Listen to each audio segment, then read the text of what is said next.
So let's start with the story. And today I wanted to share a story about the relationship with my brother, actually. And as I'm speaking today, I love my brother dearly, and he's an extremely inspirational person to me.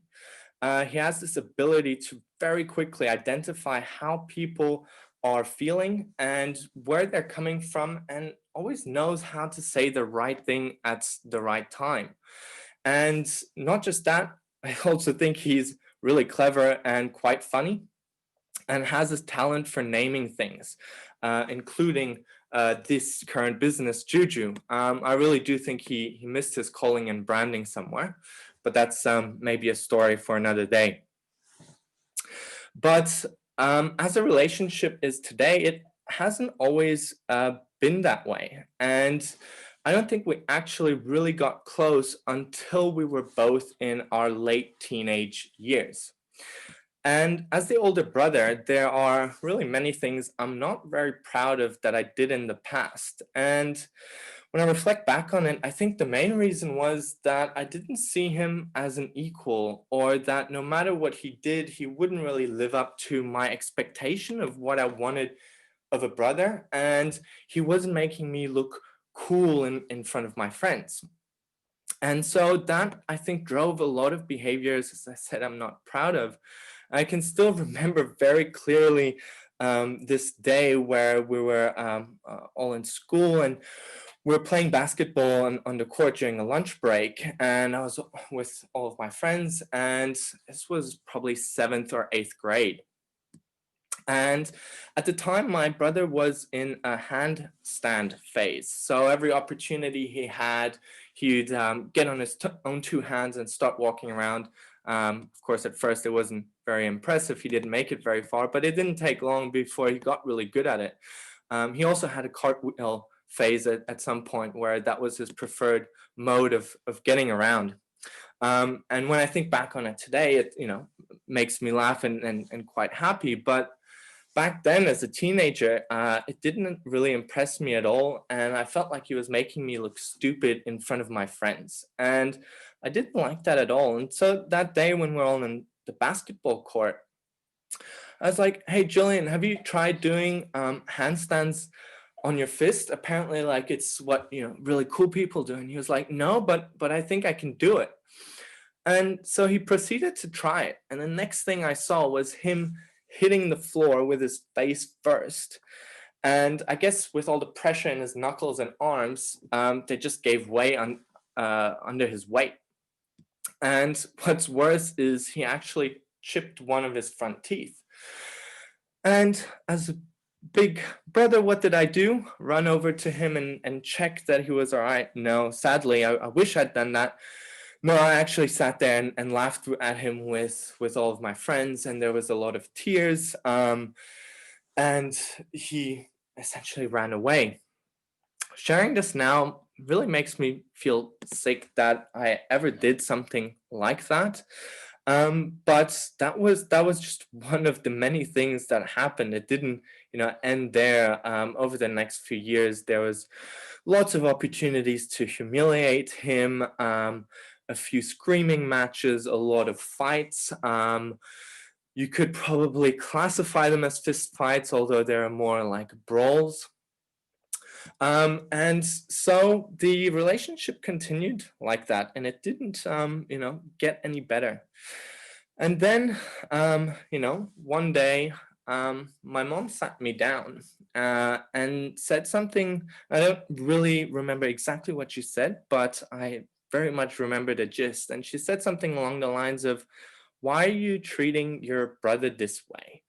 Like, he is the only brother you have. And one day when I'm not going to be here and your dad's not going to be here, he's going to be the only family you have. And if you continue doing what you're doing and treating him this way, you're probably going to lose him as well. And so please, at least for me, try and find a way to get along with him." And I think that was really a turning point for me. It got me to think about it a lot differently. And from that moment on, I really tried to change my tact. I tried to spend more and more time with him. I invited him to all of the school parties that only the older kids were invited to, and started talking him up to my friends. Of course, it wasn't quite black and white like that. There was still um, a lot of troubles and a few fights, but things definitely started getting better. But then it wasn't long after this conversation, I finished high school and we were living in Laos at the moment. And so I was now on my way to the Netherlands to begin my studies. And since then, which would have been in 2011, I think, I've really only ever got to spend a few weeks at a time with him, about twice a year. There was a few exceptions in there, but I really didn't get to see him that much anymore, and that was really hard for me. I found myself missing him a lot, and wanting to connect with him, but not really being able to. Um, but it also meant that when we did have time together, we did make the most of that time. And I still remember a lot of great conversations we had that went into late into the night about some of the silliest and funniest subjects you could think of. Two, of course, the most philosophical ones where we've definitely solved all the world's problems. We might just not remember all of them due to the quantity of beer we might have also consumed during those conversations. Um, but what I really learned through these conversations is I actually got to know him as a person and how smart and funny he was, and really as well how empathetic, understanding, and compassionate. And the more I got to know him, the more guilty I felt. It really fueled a deep sense of guilt for me about the things I'd done in the past. And what was more shocking to me is that I don't think he ever, really held it against me or hated me for all the things I did in the past. And that's probably one of the biggest things he's really taught me, which was forgiveness. And he didn't just teach me that we have this ability to put what's happened in the past behind us and move on as people, but really that the biggest and the hardest part of forgiveness is learning to forgive yourself for the things you've done. I really do believe we all have an innate sense of what is right and what is wrong. And when we do cross that line, we're going to have to deal with that and learn how to forgive ourselves at some point. Now, today, I can confidently say I'm a better person because of this relationship, because of everything he's taught me, because of the things we've went through. And I do love him dearly and look forward to every conversation and every time we get to spend time together. Really grateful beyond words.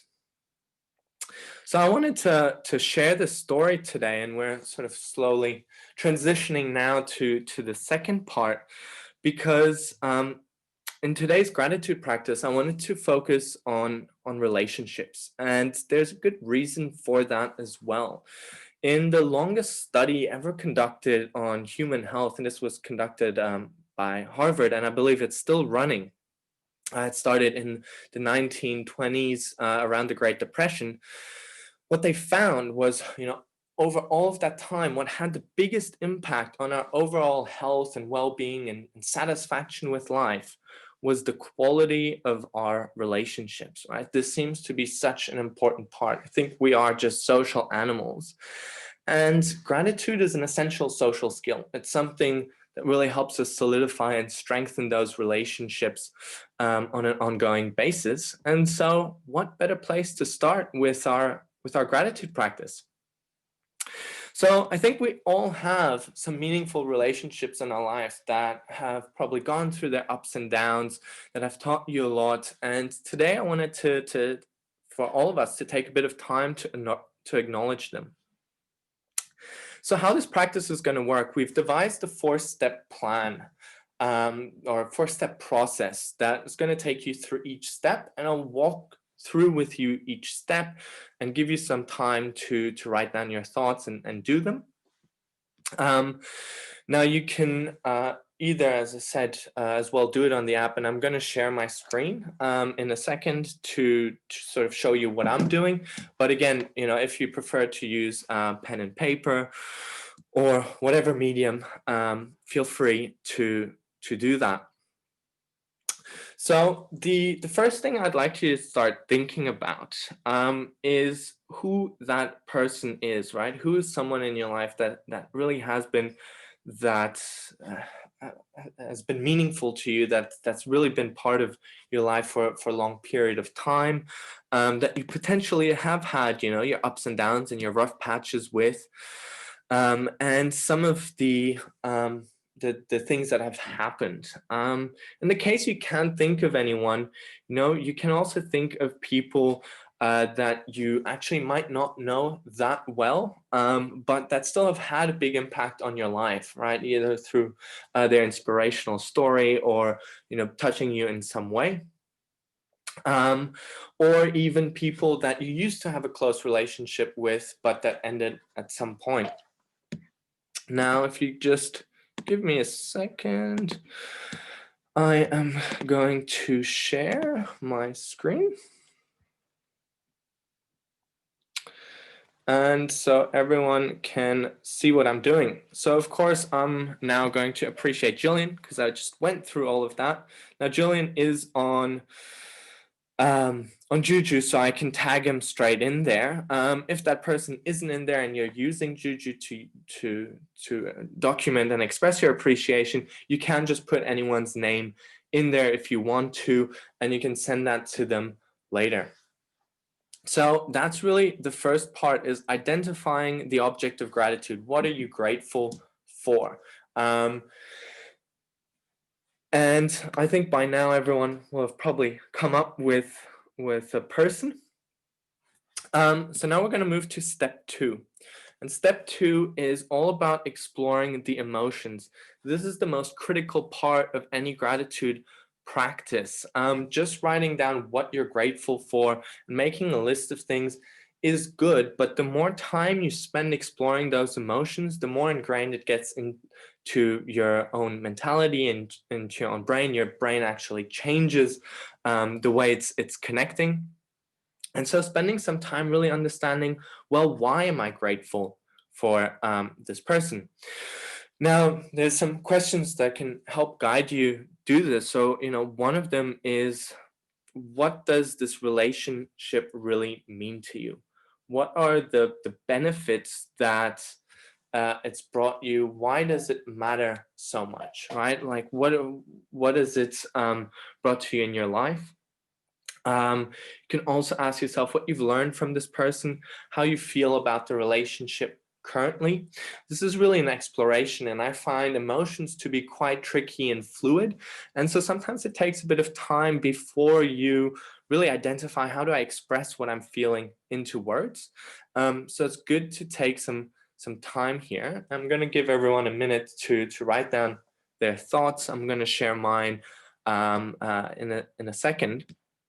But if you get stuck, always ask yourself why. Why am I grateful for this person, and in a general practice for this object of gratitude? And I think for Julian, I just want to thank him for teaching me about forgiveness and how to be just a nicer, more understanding person. And I really don't know where I would be without him. And I think he's a legend, and that's what I'm gonna write. I'm gonna let everyone take a minute to write down their own as well.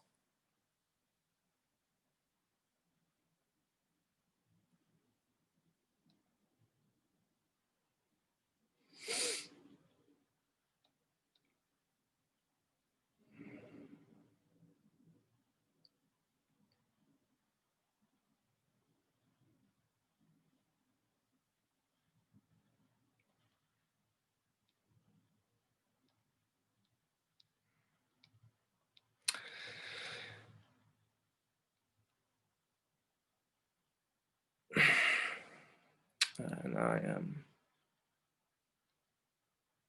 just gonna add a tag as well. And that's really it, right? So adding something to that, not just saying, hey, Julian, I'm really grateful for our relationship. I'm really grateful for our relationship because for all of these things that you've done. Now, the third part of our process is to anchor this moment.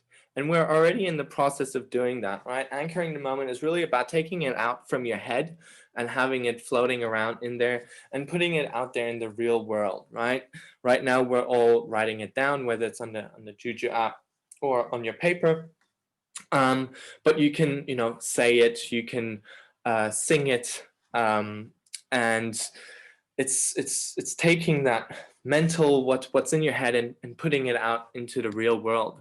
Now, one of the really powerful ways you can do that is actually reaching out to that person, right? So now on Juju, when I send this to Jillian, he's going to get that, so he knows it, right? So it's not just something from me, but at the moment, if you're in Melbourne, you can't really do this, but going to do a gratitude visit is an extremely powerful thing. Of course, time is always valuable, so it's not something we can do all the time, but that does have a really powerful impact. You can also, give them a call or send them a letter. Essentially, the thing here is the more time we spend really expressing that gratitude, the more impact it's going to have on us and also on the other person. Now on Juju, what we've done to help with this process is give you the ability to illustrate the Juju, to add a bit of fun, whether it's a picture, maybe you're together somewhere and you wanted to appreciate that moment. I personally like the GIFs because it adds a bit of humor, a bit of fun to it. Again, if you're doing this on if you're doing this on your paper, again, you can send it to that person. Maybe you can draw something next to it, or just spend some time as well reading it back to yourself and really thinking and sitting with it. Let's see. What's this one? All right, I like this one, so I'm just going to use that. And once you've selected that, you'll get a preview, see what it looks like. You can change the background. In this case, this works the best. And then before sharing it, you can decide if you want everyone to see it on the Juju network or if you want to keep it private. So depending on the nature, you might want to keep it private, which means only the other person would see it. And if you have some groups, you can also share that in there. I'm actually going to share it in our international village tribe, and I'm going to keep it public. And that's it. I'm going to create that Juju. Jillian's going to get that on the other side of the world. And right now it's not the time to meditate.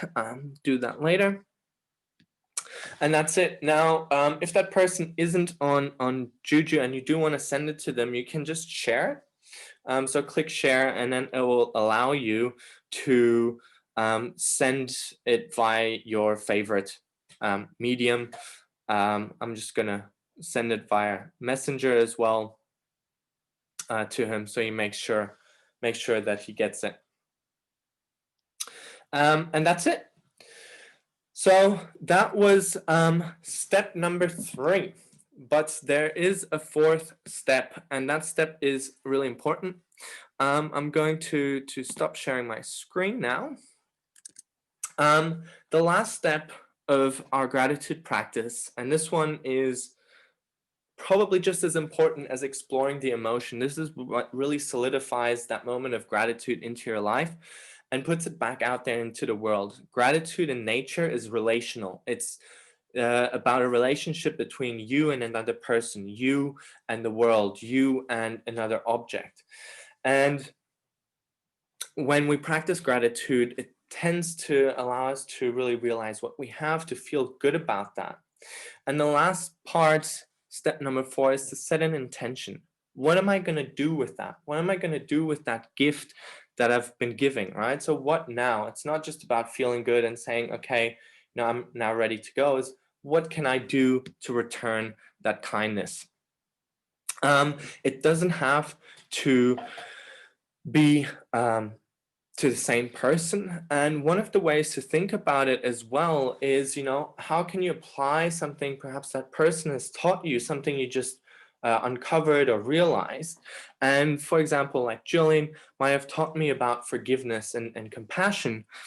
So I can ask myself, well, how can I show a bit more compassion to the people in my life right now, or to myself? And it doesn't have to be a grand gesture. These things can be as small as you like them to be. The important part is to set that intention. And granted, we don't always get the time or the opportunity to follow through on that intention. I think that matters a bit less than setting the intention to do it, so that when that opportunity arises, you've primed your mind, you've primed your brain to actually engage in that, to actually do that. And at the end, it's about having a desire to do something with it. Now, what I'm going to do today, actually, is at the moment we have a fundraising campaign for Black Dog Institute, and I told myself that I would give and donate $1 for every person who attends today's session. So that's what I'm going to do. If you'd like to do that, or are struggling to set an intention and find something, very happy for you, and would love, in fact, for you to do that as well. But that's just, something you can do. I've just popped the link in the chat. But that takes me to the end of the guided practice. So just to recap, there's really 4 parts to this practice, and this applies to anything, right? Whenever you want to express gratitude, use this process. It will help you get that much deeper and help you get that much more out of your expression of gratitude. So identifying the object, that one's quite obvious, but then explore the emotions. Ask, why is this important to me?